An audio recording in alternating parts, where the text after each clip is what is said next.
Hello everyone, Ticklets academy YouTube channel में आप सभी का स्वागत है। आज के वीडियो में एसी सर्किट ये यूनिट को हम आगे बढ़ाएंगे, इसका एक प्रॉब्लम सॉल्व करेंगे और ये आज एसी सर्किट का 27वां लेक्चर है। तो देखिए क्वेश्चन आपके सामने है, ये प्रॉब्लम हमें सॉल्व करना है और ये प्रॉब्लम सॉल्व करने के लिए हम वही फार्मूलेस का यूज करेंगे जो हमने एसी सर्किट के 7th लेक्चर में बताए थे। तो अगर आपने वो 7th लेक्चर नहीं स्टडी किए हैं तो आप यहाँ से स्टडी कर लीजिएगा, उसमें आपको सिंगल फेज एसी सर्किट में यूज होने वाले सभी फार्मूलेस मिल जाएंगे। वो फार्मूलेस अगर आपको पता है तो आप कोई भी सिंगल फेज एसी सर्किट का प्रॉब्लम काफी आसानी से सॉल्व कर सकते हैं। वैसे वो वीडियो का लिंक हमने आज के वीडियो के डिस्क्रिप्शन में भी दे दिया है। तो चलो अब ये प्रॉब्लम हम सॉल्व करना स्टार्ट करते हैं। सॉल्व करते समय हम सबसे पहले क्या करेंगे, इसका गिवन डाटा लिखेंगे। जब तक आप गिवन डाटा नहीं लिखते आपको प्रॉब्लम सॉल्व नहीं करना है।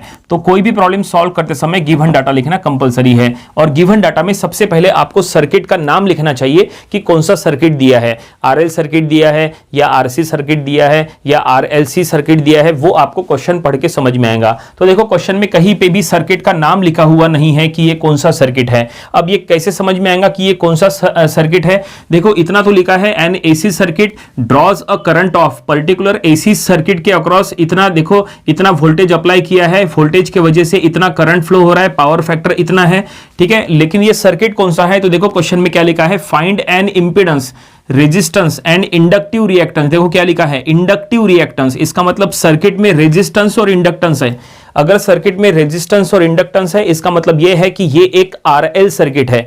वैसे ये समझने का एक दूसरा तरीका भी है। कौन सा तरीका है? देखो यहां पे लिखा है जो पावर फैक्टर है वो लैगिंग है। देखो क्या लिखा है, पावर फैक्टर लैग्स, ठीक है। इसका मतलब जो करंट है वो वोल्टेज को लैग कर रहा है और करंट वोल्टेज को कब लैग करता है? अगर सर्किट आरएल सर्किट हो तो ऐसे में करंट वोल्टेज को लैग करता है, ठीक है। तो ये कंफर्म हो गया कि ये आरएल सर्किट है। इसका मतलब हम यहां पे लिखेंगे कि ये आरएल सर्किट है, ठीक है। पहले सर्किट का नाम लिख लिए।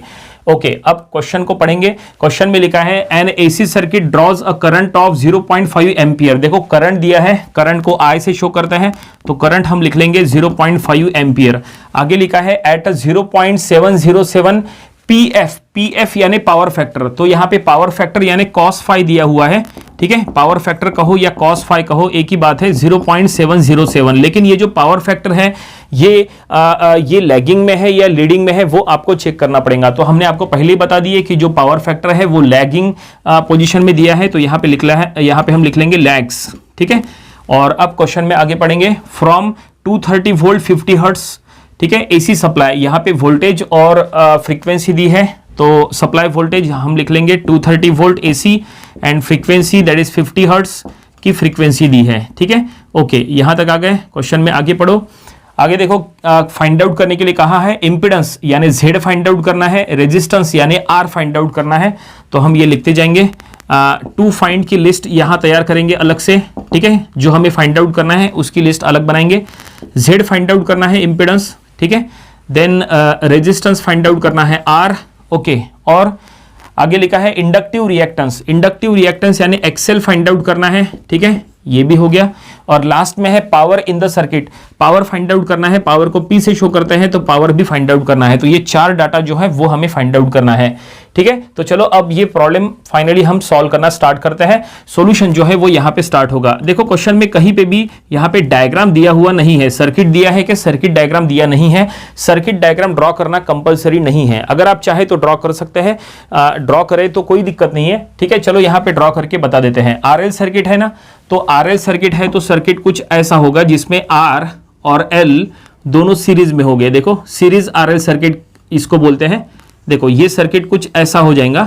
डायग्राम ड्रॉ करना कंपलसरी नहीं है, ये सिर्फ आपको समझाने के लिए आपको ड्रॉ करा के बता रहे हैं। ये देखिए सर्किट कुछ ऐसा होगा, ये आरएल सर्किट है, ठीक है। इसके अक्रॉस का ये वोल्टेज अप्लाई किया है और इसके अक्रॉस फ्रीक्वेंसी है 50 हर्ट्ज की, और जो करंट फ्लो हो रहा है इसके वजह से 0.5 एम्पीयर का करंट फ्लो हो रहा है। इसका मतलब ये है, ठीक है। तो ये डायग्राम कुछ ऐसा बनेगा। तो चलो अब ये प्रॉब्लम हम सॉल्व करेंगे। सबसे पहले क्या करेंगे, देखो सबसे पहले हम इंपीडेंस Z फाइंड आउट करेंगे। हम जो है ये प्रॉब्लम आपको दो तरह से सॉल्व करके बताएंगे, दोनों से देखना आंसर एक ही आएगा। एग्जाम में आपको किस वे से सॉल्व करना है ये चॉइस आपकी है। वीडियो उसके वजह से थोड़ा लंबा हो जाएगा, लेकिन आपको दोनों तरीके पता होना चाहिए ताकि एग्जाम में जो है आपके पास सॉल्व करने के लिए दो ऑप्शंस हो। चलो यहाँ पे आपको दो तरह से सॉल्व करके बता रहे हैं। तो सबसे पहले जो है हम आपको z फाइंड आउट करा के बताएंगे। z फाइंड आउट करने के लिए देखो फर्स्ट मेथड है, ये फर्स्ट मेथड यहाँ से हम स्टार्ट कर रहे हैं। प्रॉब्लम सॉल्व करने की फर्स्ट मेथड, दोनों से देखना आंसर एक ही आएगा, दोनों मेथड आपको पता होना चाहिए। तो फर्स्ट मेथड सबसे पहले हम z फाइंड आउट करेंगे। तो z फाइंड आउट करने के लिए हम फार्मूला यूज करेंगे, z का formula that is v by I. ठीक है, तो ये हम सीधा सीधा लिख लेंगे z equal to v by I. तो v कितना है, वोल्टेज है 230 and I is the current, current कितना है, करंट है 0.5। तो ये देखिए 230 बाय 0.5 करेंगे तो z का वैल्यू हमें मिल जाएगा 460 ओहम। तो ये हमें z मिल चुका है, दैट इज इंपीडेंस। जो क्वेश्चन में फाइंड आउट करने के लिए कहा है वो ये इंपीडेंस हमने फाइंड आउट कर लिए 460 ओहम। देन इसके बाद हमें R फाइंड आउट करना है। देखो R फाइंड आउट करने के लिए कौन सा फार्मूला यूज करेंगे, देखो पावर फैक्टर यहां दिया है ना, तो पावर फैक्टर का यूज हम कर सकते हैं। देखो पावर फैक्टर का एक फार्मूला होता है, हम आपको फार्मूला बता देते हैं। पावर फैक्टर को cos फाई से शो करते हैं और पावर फैक्टर फाइंड आउट करने के लिए फार्मूला होता है R बाय जेड। ठीक है, that is cos phi equal to R by Z. ये फार्मूले से आप आसानी से R फाइंड आउट कर सकते हैं। ठीक है, क्योंकि Z हमें पता है, अभी फाइंड आउट किए हैं, और cos फाई यानी पावर फैक्टर भी पता है 0.707, तो इससे हम आसानी से R निकाल सकते हैं। तो चलो ये फार्मूला हम यहाँ पे यूज करेंगे। इसको हम ऐसा लिख लेंगे कि R equal to that is Z into cos phi, ऐसा लिख लेंगे। ठीक है, R equal to Z into cos phi ऐसा लिख लेंगे। ये दोनों को हमने मल्टीप्लाई किए, बस यहाँ पे Z है that is 460 and cos phi है 0.707। तो ये दोनों को मल्टीप्लाई करो तो आपको R की वैल्यू मिल जाएंगी, R यानी रेजिस्टेंस। तो देखते हैं ये रेजिस्टेंस कितना आता है। तो ये कैलकुलेटर में सॉल्व करेंगे, 460 इंटू 0.707, तो ये आ चुका है 325.22। तो ये हम लिख लेंगे 325.22। ठीक है, ओहम इसका जो यूनिट है वो ओहम रहेगा। तो ये हमने रेजिस्टेंस फाइंड आउट कर लिए। ठीक है, R का वैल्यू हमें मिल गया, इसका मतलब सेकंड बिट भी हमने सॉल्व कर लिए। देन नेक्स्ट है हमें एक्सेल फाइंड आउट करना है। अब एक्सेल यहाँ पे कैसे फाइंड आउट करेंगे, तो एक्सेल फाइंड आउट करने के लिए भी यहाँ पे हम एक फार्मूला यूज करेंगे। एक्सेल का भी यहाँ पे डायरेक्ट फार्मूला आता है, जैसे R फाइंड आउट करने के लिए आपने cos फाई का यूज किए, वैसे एक्सेल फाइंड आउट करने के लिए sin फाई का यूज होता है। ठीक है, चलो वो फार्मूला यहाँ पे यूज करेंगे। देखो फार्मूला ऐसा है, X L is equal to Z into sine phi. देखो ऐसा है। ठीक है, जैसे R is equal to Z into cos phi है, वैसे ही X L is equal to Z into sine phi होता है। ठीक है, तो साइन फाई तो नहीं है हमारे पास सिर्फ cos फाई है, पावर फैक्टर यानी cos फाई होता है। ठीक है, तो हम क्या करेंगे, ये जो cos फाई है इससे cos इनवर्स करके पहले फाई फाइंड आउट कर लेंगे, तो आसानी से हमें फिर उसका साइन निकालना आसान हो जाएगा। तो चलो हम ये यहाँ पे साइड में कर लेते हैं। देखो cos फाई कितना दिया है, cos फाई दिया है 0.707, तो फाई क्या हो जाएगा, फाई हो जाएगा cos इनवर्स ऑफ 0.707। तो फाई का वैल्यू हमें मिल जाएगा 45 डिग्री। तो फाई हमें मिल गया, फाई कितना आया, 45 डिग्री आया है फाई। ओके, तो अगर फाई 45 डिग्री है तो चलो अब यहाँ पे पुट करो। सो एक्सेल इज इक्वल टू यहाँ पे Z यानी 460 इंटू साइन ऑफ 45 डिग्री। देखो इस तरह से। ठीक है, Z का वैल्यू हमने लिखे, साइन ऑफ फाई का वैल्यू 45 डिग्री। अब इसको सॉल्व करेंगे तो सॉल्व करना काफी आसान है। ये 460 साइन 45 यानी 0.707 होता है। ठीक है, तो यहाँ पे एक्सेल का वैल्यू उतना ही मिलेगा जितना R का वैल्यू मिला है। देखो 460 इंटू 0.707 ये ऑलरेडी हमने फाइंड आउट किए थे, 325.22 ओहम। तो ये हमें क्या मिल गया, ये हमें एक्सेल मिल गया। इट मीन्स हमें इंडक्टिव रिएक्टेंस जो क्वेश्चन में फाइंड आउट करने के लिए कहा था वो ये हमने फाइंड आउट कर लिए। इसका मतलब थर्ड बीट हमने सॉल्व कर लिए। देखो थर्ड बीट हमने सॉल्व करना था, मिल गया। ठीक है, बस अब लास्ट बीट रह गया है, हमें पावर फाइंड आउट करना है। और पावर फाइंड आउट करने के लिए आप फार्मूला, दो तीन तरह के फार्मूले हैं आप यूज कर सकते हैं पावर फाइंड आउट करने के लिए। आई स्क्वायर R ये फार्मूला यूज कर सकते हैं, या VI cos फाई ये भी फार्मूला यूज कर सकते हैं, चॉइस आपकी है। चलो यहाँ पे सिंपल सा फार्मूला यूज करेंगे आई स्क्वायर R का। ठीक है, तो power P equal to I square R कर लो सीधा सीधा। आई यानी 0.5 जो क्वेश्चन में दिया है, आई स्क्वायर इंटू R यानी R जो हमने फाइंड आउट किए हैं 325.22। ठीक है, इससे मल्टीप्लाई करना है 325.22। तो यहाँ पे हमें पावर P मिल जाएगा। पावर P का वैल्यू देखते हैं कैलकुलेटर में ये क्या आता है। तो 0.5 स्क्वायर इंटू 325.22, तो ये आ चुका है 81.305।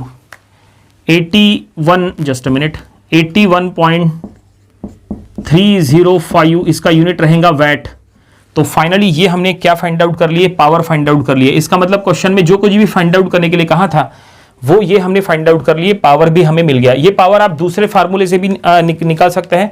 कौन सा फार्मूला हमने बताया, तो पावर फाइंड आउट करने का ये formula, that is mod of V into mod of I into cos phi. आप ये फार्मूले से भी निकाल सकते हैं, इसके थ्रू भी आंसर वही आता है। मॉड ऑफ V यानी V का मैग्नीट्यूड, मॉड ऑफ I यानी I का magnitude into cos phi. Cos phi तो है हमारे पास, आप इसके थ्रू भी निकालो तो भी इतना ही आंसर आता है। तो फाइनली ये पावर मिल गया, ये एक्सेल मिल गया, देन ये रेजिस्टेंस मिल गया, ये इंपेडेंस मिल गया। क्वेश्चन में जो कुछ भी फाइंड आउट करने के लिए कहा था वो ये हमने फाइंड आउट कर लिए, लेकिन ये हमने फर्स्ट मेथड से आपको सॉल्व करके बताया है। चलो अब आपको यही प्रॉब्लम सेकंड मेथड से सॉल्व करके बताएंगे। उम्मीद करते हैं कि ये फर्स्ट मेथड आपको पूरी समझ में आई होगी।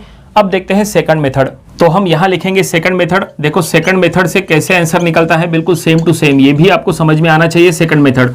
तो सेकंड मेथड ये है कि हम सबसे पहले क्या करेंगे, यहां पे करंट का इक्वेशन बनाएंगे। ठीक है, यहां पे हमने कहीं करंट का इक्वेशन बनाए थे क्या, नहीं, लेकिन यहां पे देखो करंट का मैग्नीट्यूड दिया है और करंट का फेज एंगल फाई जो होता है वो निकालने के लिए कॉस फाई दिया है। ठीक है, तो हम क्या करेंगे, ये कॉस फाई से पहले फाई फाइंड आउट करेंगे। जो फाई रहेगा वो करंट के करंट का, उसके थ्रू एक करंट का इक्वेशन बनाएंगे। देखो कैसे बनता है। तो यहां पे सबसे पहले हम यहां पे क्या करेंगे, देखो कॉस फाई दिया है ना, कॉस फाई इज गिवन 0.707।